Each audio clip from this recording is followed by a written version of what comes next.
आज का प्रातः क्लास है 9 मार्च 1968। दूसरे पेज के माध्यांत में बात चल रही थी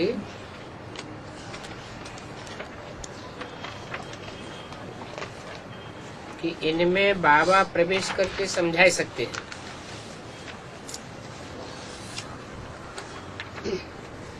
बाबा भी प्रवेश करते हैं ना, कहाँ बहुत जरूरी होगा तो बाबा भी आवेंगे। मम्मा भी आती होगी। जो बच्चे सर्विस फील्ड पर जाते हैं, समझने वाला जिज्ञासु तीखा होता है,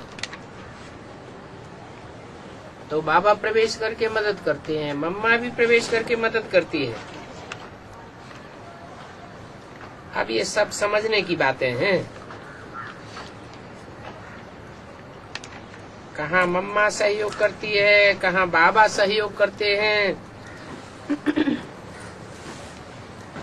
ये तो जानते हो, पढ़ाई फुर्सत के समय होती है। शरीर निर्वाह के लिए तो सारा दिन धंधा धूरी आदि करते हैं, परंतु ये विचार सागर मंथन करने की बातें फुर्सत शांति के समय चाहिए। तुम्हारे में भी कोई कोई बहुत अच्छी सर्विस करने वाले हैं, तो जो अच्छी सर्विस करने की हिम्मत करते हैं उनको मदद करनी होती है। मदद देने के लिए उनकी आत्मा को याद करना पड़ता है। किसी को सकाश देना है तो शरीर को याद करके फिर आत्मा को याद करना पड़ता है। तुमको भी यही युक्ति अपनानी है।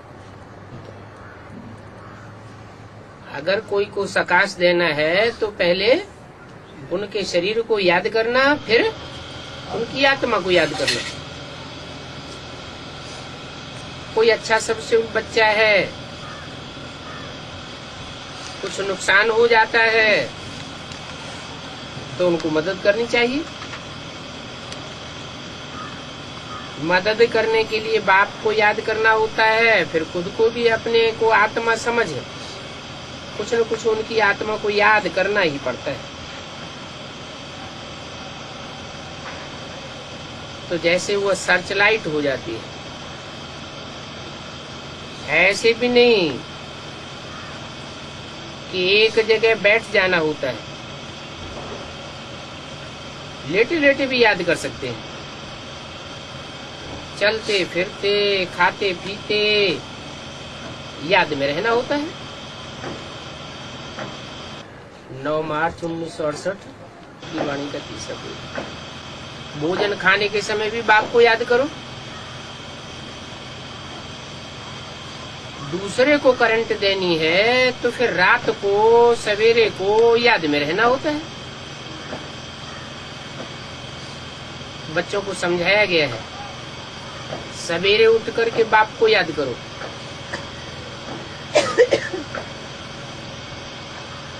भक्ति मार्ग में भी सवेरे उठ करके याद करते हैं ना। भक्ति मार्ग में सवेरे को याद करने की, पूजा करने की रस्म कहाँ से पड़ी? संगम युग से ही रस्म पड़ी। जब बाप आते हैं तो जैसे कि इस षष्ठी का अमृत वेला है, सतगुरु की सवेरा आना होता है, अमृत वेला हो जाता है। वो है हद का अमृत वेला और ये है बेहद का अमृत वेला। अब जितना जो याद करेंगे उतना ही बाप की कशिश होगी। बाप भी लाइट देंगे, क्योंकि बाबा को तो और कोई धंधा है ही नहीं। बाबा का धंधा क्या है? जो बच्चे याद करते हैं उनको सकाश देना। सर्विस है ना। सर्विस दिल में लगती है, सर्च लाइट देनी होती है। बच्चे याद करते हैं तो बाप भी सर्च लाइट देते हैं। आत्मा को देखना माना उनको सर्च लाइट देना। इससे बैटरी को मदद मिल जाती है। बैटरी में खोखा होता है और खोखा में पावर भर जाती है, तो ये भी जैसे याद की पावर बढ़ जाती है, बैटरी को मदद मिल जाती है। उनको भी तो सर्च लाइट देनी है ना, वो भी समझते हैं इनको लाइट मिलती है। फिर इनको कृपा कहो, आशीर्वाद कहो, जो भी कहो, परंतु जो खुद याद करते हैं तो उनको सर्च लाइट जरूर मिलेगी। सर्विसेबल बच्चा बीमार होगा तो उन पर तरस पड़ेगा, इनको सर्च लाइट देवे। रात को जाग कर भी आत्मा को याद करेंगे, क्योंकि जानते हैं उनको उस समय पावर की दरकार रहती है। तो पावर देने के लिए रात को जागना भी होता है। याद करते हैं तो रिटर्न सर्विस भी चाहिए। जो याद करते हैं उनको याद पहुंचती है, याद से याद मिल जाती है। बाप को भी दिल होगी, हम भी याद करेंगे तो उनको सर्च लाइट मिलेगी। तो बाप भी सर्च लाइट देते हैं। बाप और बच्चे का लव सबसे जास्ती है। ये बड़ी सूक्ष्म बातें हैं, बाकी समझानी तो बिल्कुल ही सहज है। समझाने में कोई भी प्रकार के विघ्न नहीं पड़ेंगे। ज्ञान में विघ्न नहीं पड़ता है, याद में विघ्न पड़ता है। तो मुख्य है याद की बात। ज्ञान सहज है, जानकारी लेना सहज है। बाप की पहचान, सृष्टि की पहचान, रचना रचयिता की पहचान मिल जाती है, परंतु फिर बाप को याद करने में माया विघ्न डालती है। तो मुख्य है याद की बात। याद से जैसे वह सोने का खजाना बन जाता है।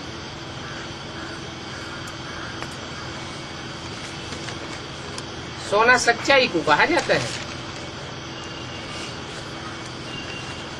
सोने में खाद पड़ती है। सोना बहुत मूल्यवान होता है, उसमें खाद पड़ती है। तो जो खाद पड़ती है वो उतनी मूल्यवान थोड़ी हो सकती। चांदी की खाद पड़ेगी, तांबे की खाद पड़ेगी, लोहे की खाद पड़ेगी। जो खाद पड़ती है वो सोने की कीमत को कम कर देगी। सतयुग में सोना ही सोना है, सच्चाई ही सच्चाई है। सच्चे बात सुनकर के सचखंड स्थापन होता है। सत्य बाप आकर के सचखंड की राजधानी स्थापन करते हैं। और सत्य बाप को सच्चाई सबसे ज्यादा प्रिय है। बच्चों में कितनी भी पतित पने की जन्म जन्मांतर की खाद पड़ी हुई हो, बाप उन बच्चों को नफरत नहीं करते, परंतु जिन बच्चों में खाद होने के बावजूद भी छुपाने की आदत है वो प्राप्ति नहीं कर पाते। क्यों? छुपाने से प्राप्त नहीं होता। क्योंकि जो सच्चा है वो कितना भी पतित है, परंतु बाप को प्रिय होने के कारण वो पतित से पावन बन जाता है, सोने का खजाना बन जाता है। उनमें फिर धारणा होती है।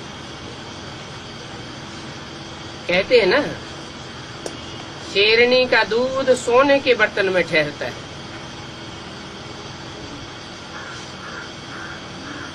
ये भी शेरनी का दूध है क्या? ज्ञान।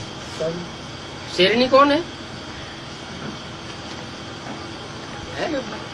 है? अरे शेर होगा तो शेरनी भी होगी। संसार रूपी जंगल में शेर का भी पार्ट है तो शेरनी का भी पार्ट है। शेर शेरनी के बच्चे भी हैं। खून तो एक ही होगा ना। तो शेरनी का दूध मिट्टी के बर्तन में अगर रखा जाए तो इतना तीखा होता है कि फोड़ के निकल जाएगा। ये ज्ञान भी शेरनी का दूध है। अगर देह अभिमानी की मिट्टी रूपी पात्र में डाला जाएगा तो ठहरेगा नहीं, फूट के निकल जाएगा। ठहरना है तो क्या करना पड़े? बुद्धि रूपी पात्र को सोने का बनाना पड़े। सच तो बिठो नच। सच्चे दिल पर साहबराजी होगा, झूठे दिल पर सच्चा साहबराजी नहीं हो सकता। इस बाप के ज्ञान धन के लिए भी सोने का बर्तन चाहिए। है बुद्धि रूपी बर्तन। वो बुद्धि रूपी बर्तन जब होगा तो याद की यात्रा में जरूर रहेंगे, ठहरेंगे। फिर उनकी मुरली भी अच्छी चलेगी। जो याद में नहीं रहते हैं उनको ज्ञान की धारणा भी नहीं होती।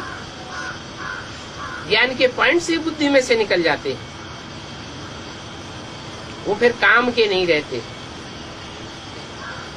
इसके काम के नहीं रहते, बाबा के काम के नहीं रहते। क्यों? बाबा के काम के कौन से बच्चे हैं? जो खुद ज्ञान को धारण करें और दूसरों को धारण करें।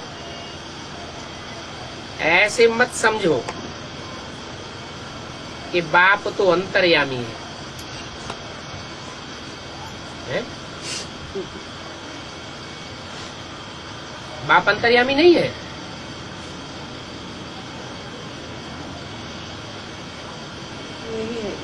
बाप अंतर्यामी नहीं है। फिर बहरयामी और अंतर्यामी की बात किसकी है? हैं? साकार क्या है? समझाना पड़ेगा।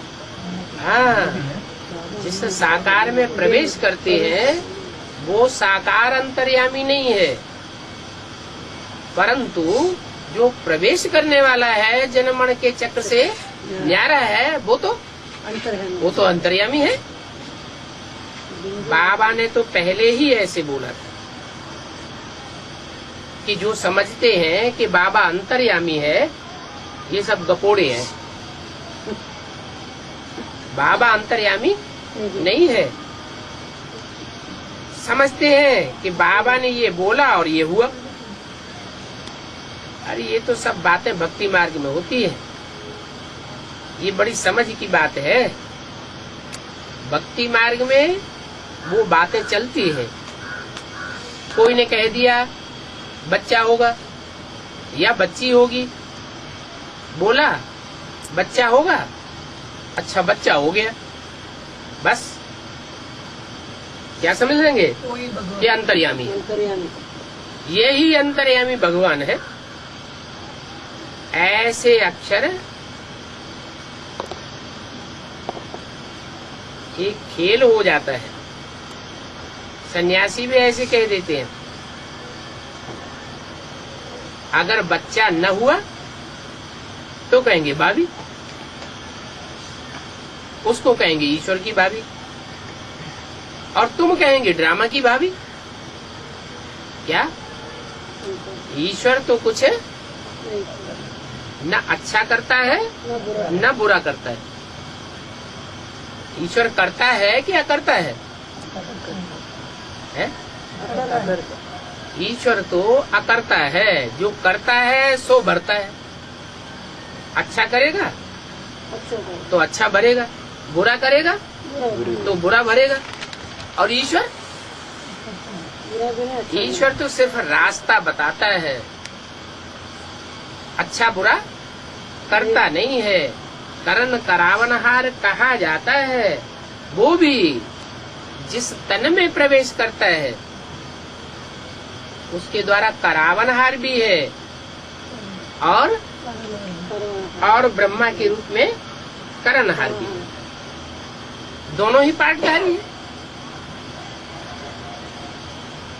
तो भक्ति मार्ग में और ज्ञान मार्ग में रात दिन का फर्क है। ड्रामा का राज तो बाप ने अच्छी रीति समझाया। पहले तुम भी ये ड्रामा का राज नहीं जानते थे। अभी ये तुम्हारा है मर्जीवा जन्म, माना मर्जीवा जन्म माना मरने के बाद मिला है ये जन्म। वो तो सभी को मिलता है। ऐसा तो कोई होता नहीं है आत्मा जिसको शरीर छोड़ने के बाद फिर दूसरा शरीर न मिले। परंतु तुम्हारा मर्जीवा जन्म कैसा है? हाँ, तुम जीते भी रहते हो और जीते जीते देह अभिमान से मर जाते हो। अभी तुम जानते हो कि हम यह देवता बन रहे हैं। क्या यह माना वह देवता नहीं बन रहे हैं जो सतयुग में कई जन्मों के बाद बनेंगे, तो दूर वाले हैं। हम यह देवता बनते हैं। यह देवता बने नर से डायरेक्ट नारायण बनने वाले देवता बनते हैं। अब यह देवता इतने ऊंचे कैसे बने, इस टॉपिक पर भी तुम समझा सकते हो कि वो देवताएं सतयुग के अंतिम जन्म में जन्म लेने वाले वो नीचे चले गए और यह इतने ऊंचे चले गए। इसका कारण क्या है? ये ऊंचे क्यों चले गए और वो नीचे क्यों चले गए? उनका लक्ष्य ही नहीं था। है उनका लक्ष्य नहीं था नारायण बनने का। नहीं, लक्ष्य नहीं था। लक्ष्य देने वाला तो बाप है। बाप तो लक्ष्य दे रहा है कि नर से नारायण बनना है, लेकिन वो लक्ष्य को प्राप्त क्यों नहीं कर सके? क्योंकि दूसरे धर्म में कन्वर्ट होने वाली जो आत्माएं होती हैं उनमें जन्म जन्मांतर की जो खाद पड़ती है उससे वो आत्मा ही झूठी हो गई। कन्वर्टेड आत्मा है ना, ज्ञान में आती है तो ज्ञान में भी कन्वर्सन हो जाता है। एक की बात नहीं सुनते, औरों की बातें सुनकर के उन पर विश्वास श्रद्धा जम जाती है।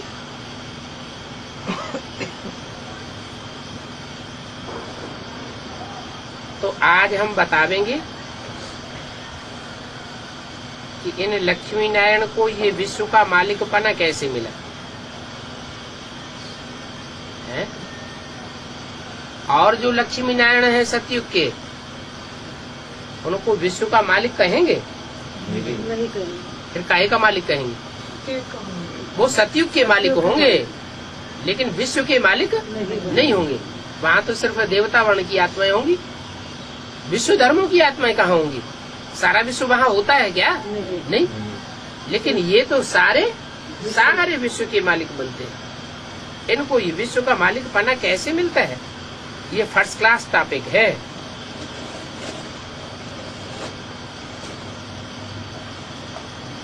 ये टॉपिक सुनकर के झट से कई मनुष्य आ जाएंगे, क्योंकि ये वंडरफुल बात है ना।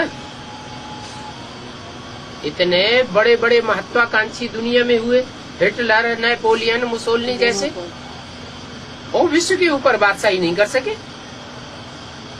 और यहाँ कहते हैं विश्व के ऊपर बादशाही मिलती है। वो बादशाही भी पढ़ाई से,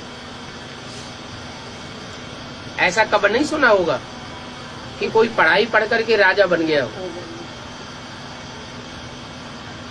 ये राजयोग की पढ़ाई बाप ही आकर के पढ़ाते हैं और एक ही जन्म में आकर के पढ़ाते हैं और आत्मा में जन्म जन्मांतर की कंट्रोलिंग पावर भर जाती है। तो वंडरफुल बात है ना। लक्ष्मी नारायण को ये राज्य कैसे मिला तुम जानते हो। फिर कैसे गंवाया, हम सारी हिस्ट्री ज्योग्राफी बताते हैं।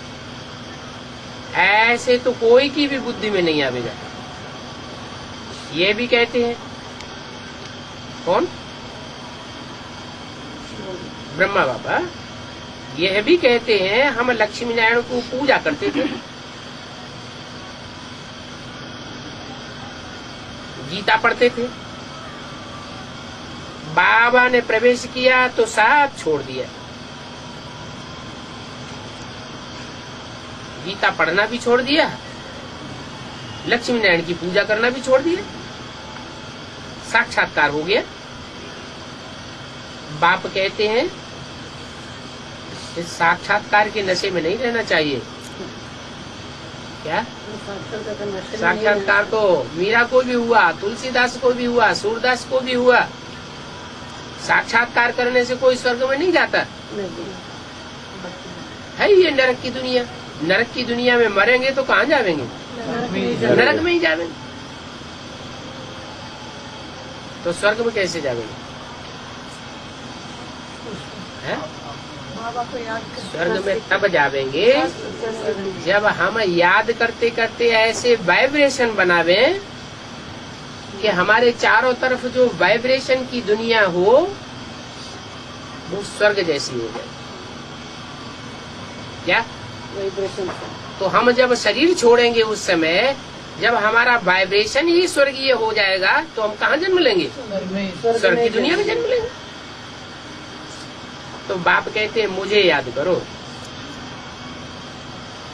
तो तुम्हारे पाप कर्म सब बस हो जाएंगे।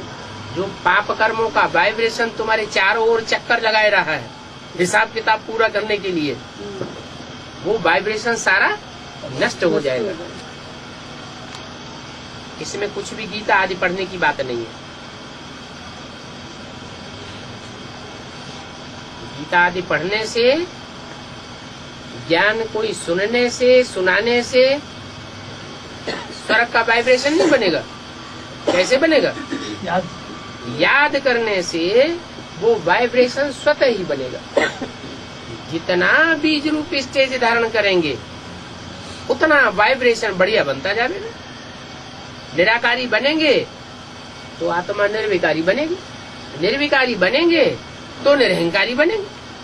माना निराकारी, निर्विकारी, निरहंकारी बनेंगे माना बाप समान बन जाएंगे। जो बाप समान बनेंगे, बाप समान बनेंगे माना निराकार ज्योति बिंदु समान, या साकार में जो बाप निराकार ठहरा हुआ है उसके समान।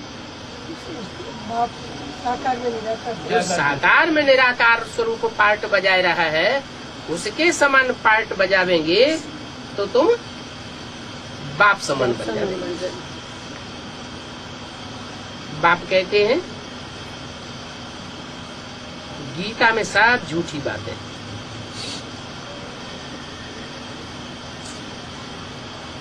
कौन सी गीता में? जो मनुष्यों की बनाई हुई गीता है उसमें सब झूठी बातें हैं। बाप बैठा था तो भक्ति को छुड़ाई दिए, गीता को फेंक दिया।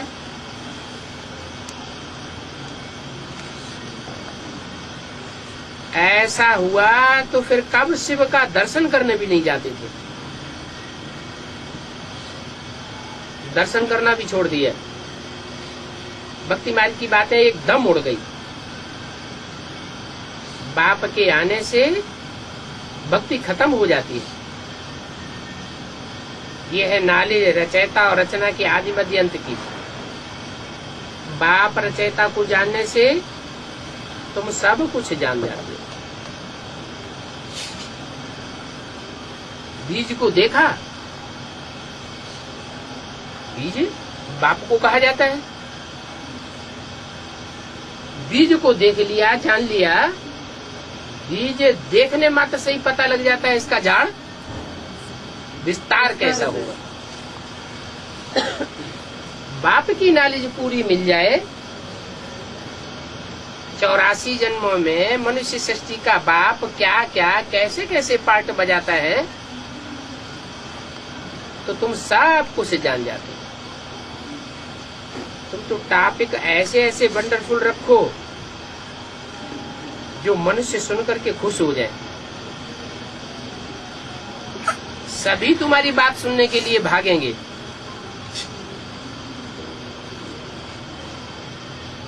आजकल तो बड़े बड़े नेताएं आते हैं तो उनकी बात सुनने के लिए दूर दूर से भाग खड़े होते हैं।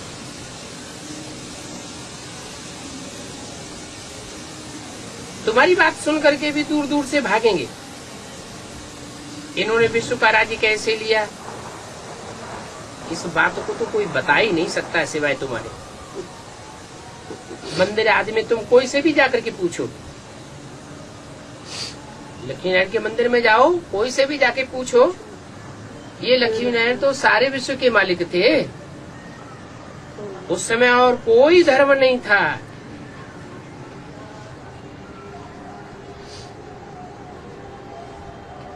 भारत ही था और भारत में एक ही आदि सनातन देवी देवता धर्म था। पर तुम सत्य को लाखों वर्ष कैसे कह देते हो? औरों को तो, और धर्म वालों को तो 2000 2500 साल देते हो और देवी देवता सनातन धर्म को लाखों वर्ष कह देते हो। इन्हों को तुमने लाखों वर्ष कैसे कह दिया? इन लक्ष्मी नारायण की तो शास्त्रों में भी हिस्ट्री बताई है। क्या हिस्ट्री बताई है? क्राइस्ट में वो क्रिश्चियंस के धर्म ग्रंथों में, बाइबल में क्या बताया है? क्राइस्ट से 3000 वर्ष पहले भारत में पैराडाइज था। किसी की भी बुद्धि में नहीं आता है। मोहनजोदड़ो, हड़प्पा, सिंध घाटी की सभ्यता की खोज हुई, खुदाई हुई, तो उसमें जो भी चीजें मिली, उन चीजों की तहकीकात की गई तो पता चला कि 5000 वर्ष से पुरानी कोई चीजें थी ही नहीं। महाभारत युद्ध के लिए भी क्या कहते हैं 5000 कि 5000 वर्ष पहले महाभारत युद्ध हुआ। भगवान ने आकर के गीता ज्ञान से सृष्टि को पलटाया,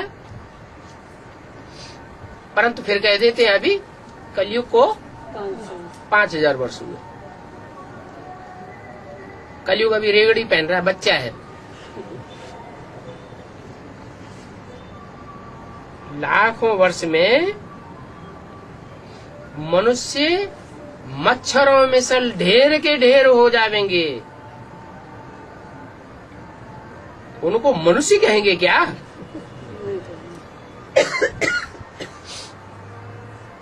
अभी आबादी दुनिया में जो बढ़ रही है उसकी हिस्ट्री देखो, किस गति से आबादी बढ़ रही है।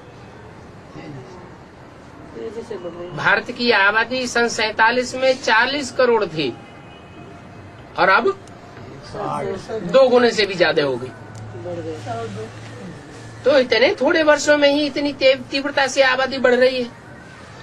तो लाखों वर्ष अगर सृष्टि को दे दिया जाएगा तो कितनी आबादी हो जाएगी? मल्टी मिलियन आबादी हो जाएगी।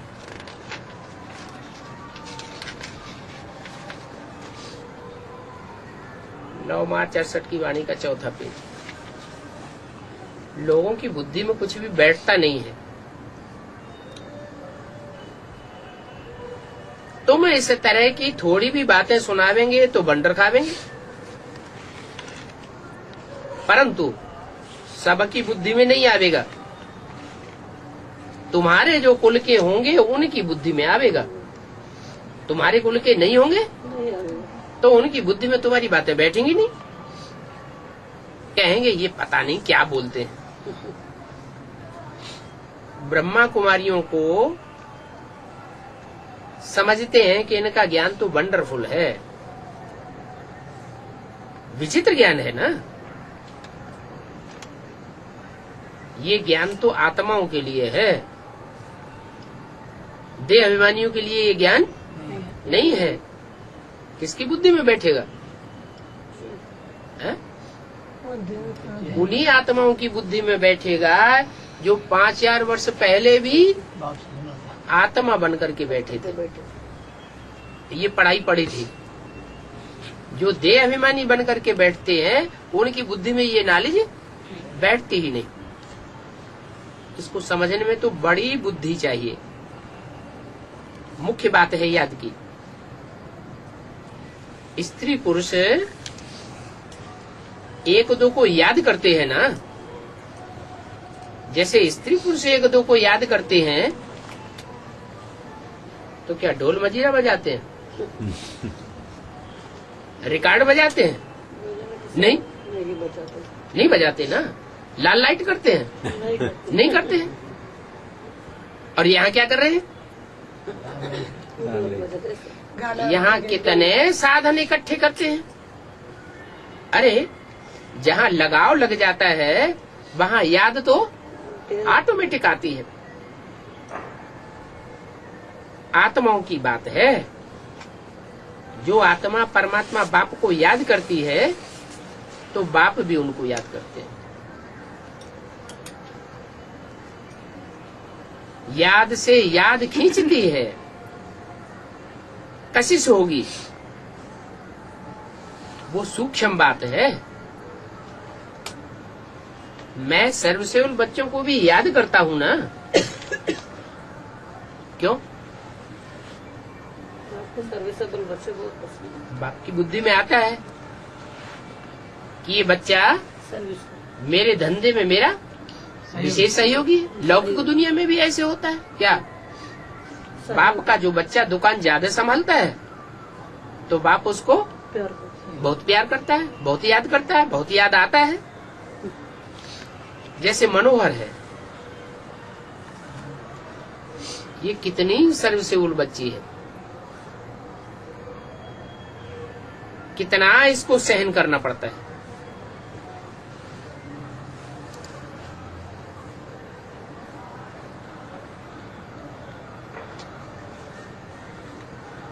और कोई कोई पेशेंट कितना तंग करते हैं। किसको? बाप। मनोहर बच्ची को। कौन को मनोहर बच्ची? जो सबका मन हरण कर ले। अरे कोई बच्चा है जो सबका मन हरण कर लेता है। कोई बच्चा है कि नहीं दुनिया में? है भाई। कौन बच्चा है? मन अरे अरे वो एक ही बच्चा है जिसकी दुनिया में कोई ग्लानि नहीं है, नारायण। जब नारायण ऐसा बच्चा हो सकता है तो कोई बच्ची नहीं हो सकती जो सबका मन हरण कर ले। कौन है? हाँ? लक्ष्मी। ये लक्ष्मी नारायण की जोड़ी है ना। इनसे जास्ती सर्विसेबल कोई और होगा क्या? नहीं हो सकती। इनसे जास्ती तो कोई सर्विसेबल हो नहीं सकता। अगर इनसे जास्ती कोई सर्विसेबल हो तो वो विश्व का मालिक बन जाए। तो बोला ये मनोहर है, कितनी सर्विस करती है और सर्विस के फील्ड में तो उसको कितना सहन करना पड़ता है। कोई कोई पेशेंट कितना तंग कर देते हैं। ये सभी रोगी पेशेंट है ना। कोई मनोहर तो डॉक्टर बन गए ना। ये सभी रोगी पेशेंट है ना। अभी इन सभी पेशेंट्स को निरोगी बनना है। बाप निरोगी बनने की पढ़ाई पढ़ाते हैं। अभी तुम समझते हो, हम सभी पेशेंट थे। यह भी टॉपिक तुम रख सकते हो क्या हम सभी पेशेंट थे। कि हम सभी पेशेंट हैं, बीमार हैं। ये रूहानी हॉस्पिटल कम यूनिवर्सिटी है। यहाँ पढ़ाई भी होती है और सफा भी दी जाती है। तो बोलो, आकर के तुम ये बातें समझो। तुम जो घड़ी घड़ी बीमार होते हो, तो हम तुमको ऐसी संजीवनी बूटी देंगे जो तुम कभी जन्म जन्मांतर बीमार नहीं पड़ेंगे। एक जन्म की तो बात ही छोड़ो, कई जन्मों तक बीमारी ही नहीं आएगी निरोगी। अगर हमारी दवाई अच्छी रीति काम में लगावेंगे। हम लगाएंगे तो डॉक्टर लोग होते हैं, वैद्य लोग होते हैं, बीमारी का इलाज करते हैं, दवा देते हैं, तो पथ्य भी तो देते हैं, देते हैं। हैं? ये चीज नहीं खाना, वो चीज नहीं खाना, ऐसे नहीं करना, वैसे नहीं करना। परहेज रखना। अगर ऐसे करेंगे तो बीमारी ऊपर जाएगी, ये खावेंगे तो बीमारी बढ़ जाएगी। तो यहाँ भी ये है, अगर हमारी दवाई अच्छी रीति काम में लावेंगे तो तुम कब बीमार नहीं पड़ेंगे। इसका मतलब निरोगी। 70 साल हो गए इस ज्ञान को, ये दवाई बाप कर रहे हैं, हम सब अभी बीमार हैं या चंगे हो गए। बीमारी है। इसका मतलब अच्छी रीति दवाई कार्य काम में नहीं ला रहे। काम में नहीं ला रहे। अगर अच्छी रीति दवाई करें, जैसे जैसे नीति नियम कानून है दवाई खाने के, ऐसा नहीं। तो माया हमको छोड़ चोट नहीं पहुंचा सकती। कितनी सस्ती दवाई मिलती है, इसलिए दवाई का रिगार्ड नहीं है। क्या दवाई करी। आज की दुनिया में तो वो डॉक्टर ऐसे ऐसे कैप्सूल बना रहे हैं कि एक एक कैप्सूल हजारों लाखों रुपए का होता है, कलरफुल कैप्सूल है? उसकी कितना रिगार्ड रखते हैं। और ये दवाई इतनी सस्ती मिलती है कि 70 साल हो गए दवाई लेते लेते, और इसका कोई रिगार्ड नहीं करनी। ही नहीं। 21 पीढ़ी सतयुग त्रेता में तुम कब बीमार नहीं पड़ेंगे।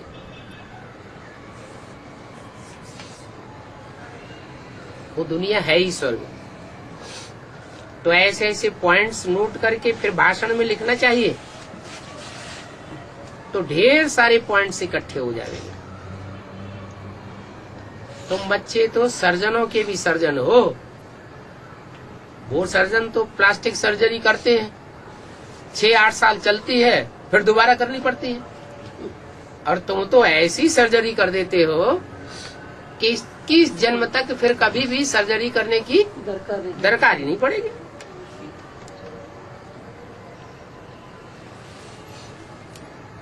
तो उनको भी लिख करके भेजना चाहिए। सर्जनों का भी बड़ा अविनाशी सर्जन ऐसी दवाई देते हैं जो तुम 21 जन्म तक कभी बीमार नहीं पड़ेंगे। इस जन्म के बाद दूसरे 21 पीढ़ी में कभी बीमार नहीं पड़ेंगे। हम इस जन्म के लिए नहीं कह रहे हैं, हम भविष्य 21 जन्मों की बात कर रहे हैं। भविष्य 21 जन्म के लिए कहा जाता है। अभी तो संगम है। ऐसी ऐसी बातें सुनकर के मनुष्य बहुत खुश होंगे। भगवान कहते हैं मैं अविनाशी सर्जन हूँ। भगवान को सब याद भी करते हैं ना। कोई अच्छा डॉक्टर होता है, मरीज चारों तरफ चक्कर लगाया आता है, कहीं ठीक नहीं होता, और उस डॉक्टर के पास जाता है, वो उसको चंगा कर देता है।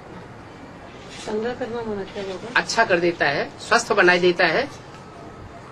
दुनिया में चारों तरफ चक्कर काटे, कहीं भी ठीक नहीं हुआ, उस डॉक्टर ने ठीक कर दिया। तो जो बीमार आदमी था, चंगा होने के बाद सारा जीवन उस डॉक्टर को याद करता है ना। जरूर है? करता है। याद करता है ना। क्यों याद किया? वो अच्छा कर लिया। अच्छा कर दिया। तो इस भगवान को तो सारी दुनिया याद करती है, ऐसे ही याद करती है। जरूर भगवान ने आकर के इस दुनिया के जितने भी पेशेंट्स हैं सबका आकर के इलाज कर दिया। इसलिए सारी दुनिया उस सर्जन को याद करती है। वो अविनाशी सर्जन है, याद करते हैं ना सब। कहते हैं पतित पावन अविनाशी सर्जन आओ, और अभी मैं आया हुआ हूँ कितने साल से? 70 साल से। 70 साल हो गए आए हुए। फिर रिगार्ड देते हैं? अभी मैं आया हुआ हूँ, अविनाशी सर्जन हूं ना। कोई याद भी करते हैं, अभी नहीं समझेंगे क्या? पिछाड़ी में सब समझेंगे क्या?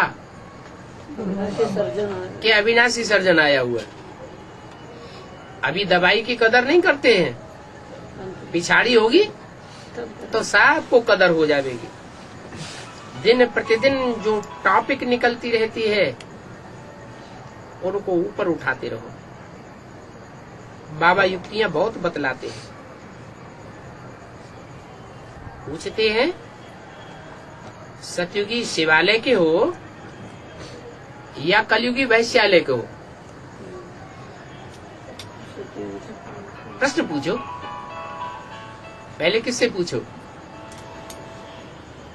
है? अपना बेसिक नॉलेज। पहले किससे पूछो? पहले अपने से पूछो।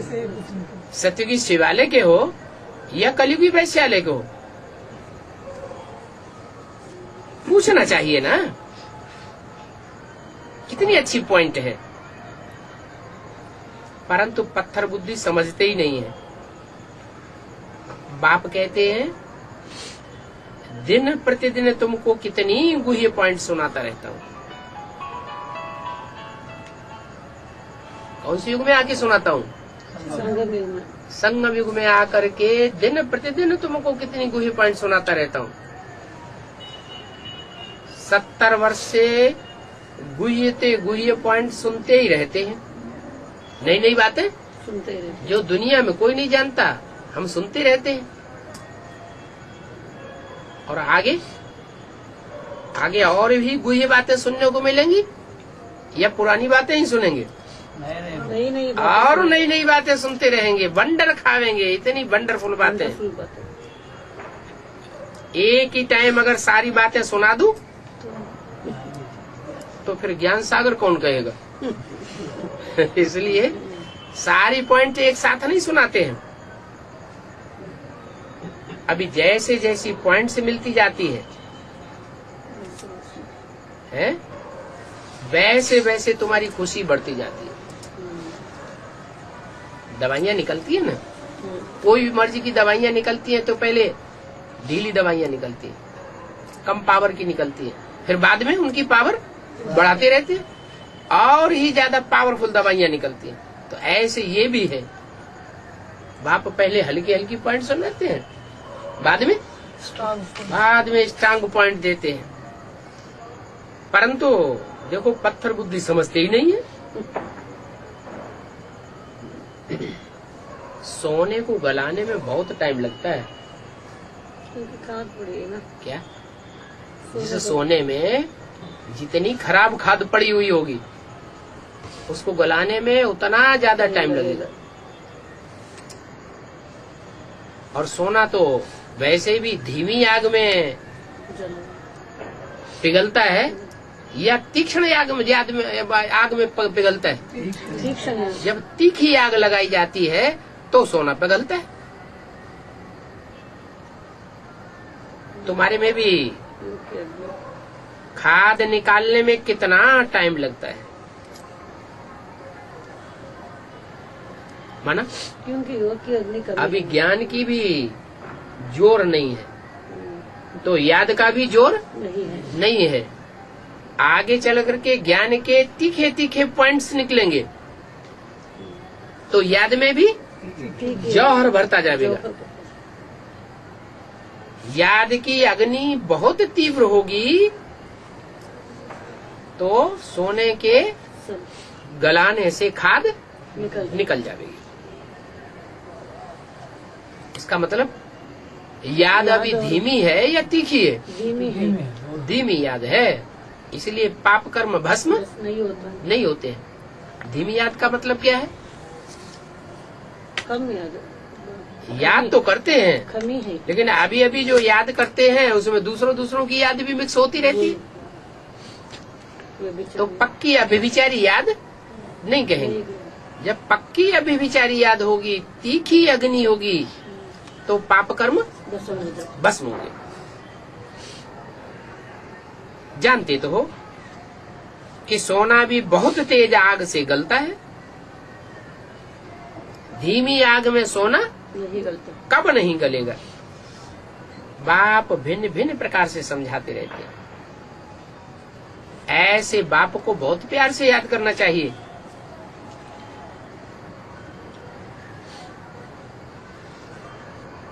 क्यों? याद करने से पाप कर्म भस्म होंगे। ऐसे बाप को बहुत प्यार से इसलिए याद करना चाहिए कि बाप खुद मालिक नहीं बनते हैं, तुम बच्चों को मालिक बनाते हैं। बना कर जाते हैं। इसलिए बहुत प्यार होना चाहिए। खुद स्वर्ग में जाकर के सुख नहीं भोगते हैं, तुम बच्चों को स्वर्ग में सुख भोगने के लिए भेजते हैं। तो ऐसे बाप को याद करना चाहिए ना, जो बच्चों के लिए कितना त्याग करता है। परंतु याद ही नहीं करते। बाप मालिक बना तो देते हैं ना, विश्व का मालिक तो बनाते हैं ना। बाप को निष्कामी कहा जाता है। हम बच्चों को मालिक बनाते हैं, विश्व का मालिक बना देते हैं, स्वर्ग के सुख देते हैं। खुद क्या लेते हैं? कुछ भी नहीं है। खुद कोई कामना नहीं, तो निष्कामी हुआ ना। मनुष्य तो कह देते हैं कि हम निष्कामी हैं, हम निष्काम कर्म करते हैं। अब मनुष्य आत्मा निष्काम कर्म करेंगी क्या? है? नहीं कर पाते। कामना तो जरूर होगी। मनुष्य में नहीं करना। कोई भी मनुष्य इस दुनिया में ऐसा नहीं है जिसको कामना न हो। कामना माने इच्छा। बाप ही आकर के हमको इच्छा मात्र विद्या बनाते हैं। अब जो जो इच्छा मात्र विद्या बनेंगे वो नंबर आगे ले लेंगे। और तो कोई निष्कामी हो भी नहीं सकता। निष्कामी सिर्फ एक ही बाप है। बच्चों को कहते हैं, बच्चे मैं तुमको नमन करता हूँ। नमन करता। क्यों? बाप बच्चों को नमन क्यों करते हैं? मालिक है? अरे, बाप को नमन करना चाहिए। बच्चों को बाप के प्रति नमस्कार करना चाहिए। तो बाप बच्चों को नमन क्यों करते हैं? बाप को देख नहीं अभिमानी नहीं, इसलिए नमन करते हैं कि तुम विश्व के मालिक बनते हो। मैं तो विश्व का मालिक नहीं बनता। मैं तो तुम्हारा ओबीडिएंट सर्वेंट बन के आता हूँ। तो सर्वेंट क्या करता है? नमन करता है। मैं तो तुम्हारी सेवा करके वानप्रस्थ अवस्था में चला जाऊंगा। क्या? अभी मैं बोल करता हूँ, फिर जब तुम्हारी सेवा पूरी हो जाएगी, तुम सालिम बन जावेंगे, सगीर बुद्धि बन जावेंगे, तो फिर मैं वाणी से परे चला जाऊंगा। बाबा अभी विश्व का मालिक तो बच्चे नहीं बनाए, फिर भी अभी क्यों नमन करना है? जानते हैं ना ये विश्व के मालिक बनने वाले हैं। बनने वाला है लेकिन नहीं बना। जो युवराज होता है तो युवराज का रिगार्ड किया जाता है कि नहीं? किया जाता रिगार्ड किया जाता है। तुम विश्व के मालिक बन सकते हो क्या? बाप की उम्मीद है। कोई भी बाप ऐसा नहीं होता होगा जिसकी बच्चों में उम्मीद न हो। बाप की तो बच्चों में उम्मीद रहती है। तो बाप भी कहते हैं तुम विश्व के मालिक बन सकते हो। मैं तो तुम्हारी सेवा करके वापस चला जाऊंगा। बहुत जन्मों के अंत के भी जन्म में प्रवेश करता हूँ। क्या? ऐसे नहीं कि बीच के जन्मों में प्रवेश कर जाता हूँ। तुम्हारे बहुत जन्म जब पूरे होते हैं, बहुत जन्म कितने? 84 जन्म। उन 84 जन्मों के अंत में भी मैं प्रवेश करता हूँ। माना बहुत जन्मों का जब अंत होता है तो 84वां जन्म है। 84 जन्मों का अंत होता है तो 60 साल कहा जाता है वानप्रस्थ। और वानप्रस्थ अवस्था होने के बाद जब 40 साल और पूरे होते हैं तो ब्रह्मा के कितने साल पूरे हो जाते हैं? 100 साल पूरे होते हैं। तब तो 1 सेकंड में ब्रह्मासु क्या बन जाता है? विष्णु बन जाते हैं। 60 वर्ष बाद वानप्रस्थ अवस्था होती है ना। सतयुग में तो वानप्रस्थी कोई होते ही नहीं है। वो थोड़े ही समझते हैं कि वानप्रस्थ माना वाणी से परे जाना, और देवताएं तो वाणी में आते भी नहीं है। वो सारा कामकाज उनका इशारे से चलता है। इशारे की भाषा होती है या वाणी चलानी पड़ती है? इशारे की भाषा होती है। ये सभी पॉइंट अभी बाप तुम बच्चों को समझाते हैं। जो बाप को जानते हैं वो ही बाप को मीठे लगते हैं। क्या वाणी से परे जाना माना? असली वाणी से परे वानप्रस्थ अवस्था उनकी कहेंगे बेहद में, जिनकी ऐसी स्टेज बन जाए मनसा वाइब्रेशन की कि मुख से बोलने की भी दरकार न पड़े, यूं देखा और देखने मात्र से ही सामने वाले को समझना पड़े। क्या उनकी बुद्धि खुल जाए, उसको कहते हैं संग का रंग। पारस पत्थर होता है ना, क्या यादगार है? कहते हैं पारस पत्थर सोने के साथ जब स्पर्श किया जाता है वो, और लोहे के साथ स्पर्श किया जाता है तो लोहा भी सोना बन जाता है। अब कोई ऐसा पत्थर कोई होता नहीं है। ये तो यहाँ की बात है कि जो मंदिर बने हुए हैं पार्श्वनाथ के जो मंदिर बने हैं वो किस बात की यादगार है? कि तुमने ऐसा पद पाया है, तुमने पुरुषार्थ करके ऐसा वाइब्रेशन अपना बनाया है कि जो भी आत्माएं तुम्हारे समक्ष आवेंगी सामने आने मात्र से ही परिवर्तित हो जाएंगे। उस समय तुमको इतनी वाणी चलाने की दरकार नहीं होगी। उसको कहेंगे असली वानप्रस्थ अवस्था। बाप कहते हैं जब बहुत याद करेंगे तो तुम्हारे बहुत पाप कटेंगे। मैं पतित पावन हूँ, क्या अर्थ है? पतितों को पावन बनाने वाला हूँ। तो पतितों को पावन बनाने वाला है।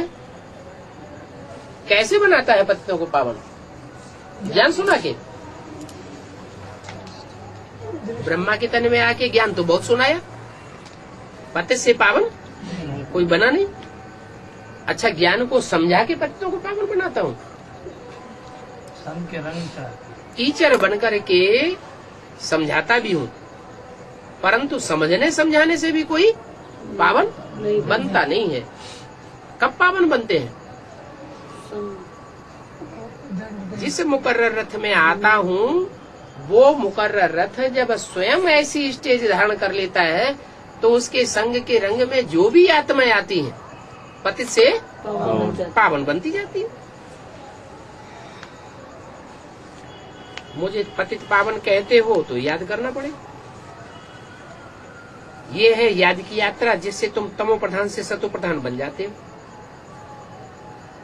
5000 वर्ष लगे हैं तमो प्रधान बनने में, अभी फिर तुमको सतो प्रधान बनना है। नीचे गिरने में कितना टाइम लगा? 5000 साल लगते हैं पतित होने में, और पावन बनने में 1 सेकंड। तमो प्रधान से सतो प्रधान 1 सेकंड में बन जाते हो। सतो प्रधान की दशा समझो बृहस्पति की दशा बैठ जाती है। इसलिए बाप को कहा जाता है पतियों का पति। बृहस्पति माना बड़ा, गृहस्थपति माना जो पतियों का भी पति है। बाप को तो जरूर याद करना चाहिए, परंतु माया अभी बहुत अपोजिशन करती है। बाबा के बने तो याद रहना चाहिए ना, नहीं तो माया को बहुत ईर्ष्या होती है कि ये बाप का बन गया। मैं देखती हूँ ये कैसे बाप का बन के रहता है, तो माया वार करती है। सर्वशक्तिमान। तो बाप कहते हैं बाप के बने तो बाप को बहुत याद करना चाहिए, परंतु माया याद से छुड़ा देती है, याद ही नहीं करते। याद करने के लिए मैनर्स भी बहुत अच्छे चाहिए। खुद ही तो डायरेक्शन देते हैं माया को। क्या जिनके अच्छे मैनर्स नहीं हैं, जो श्रीमत पर नहीं चलते हैं, हे माया बेटी तुम उनको बहुत बहुत फटकाओ। कोई कोई के तो मैनर्स बहुत खराब होते हैं। शिव बाबा का फरमान ही नहीं मानते। फरमान माना श्रीमत। श्रीमत। तो जो श्रीमत बाबा की नहीं मानते हैं, उनके लिए बाबा ने किसको तैनात किया हुआ है? माया बेटी को तैनात किया हुआ है कि इनको खूब फटकाओ। अभी बाप आए हुए हैं, बाप इन द्वारा राय देते हैं। किन द्वारा?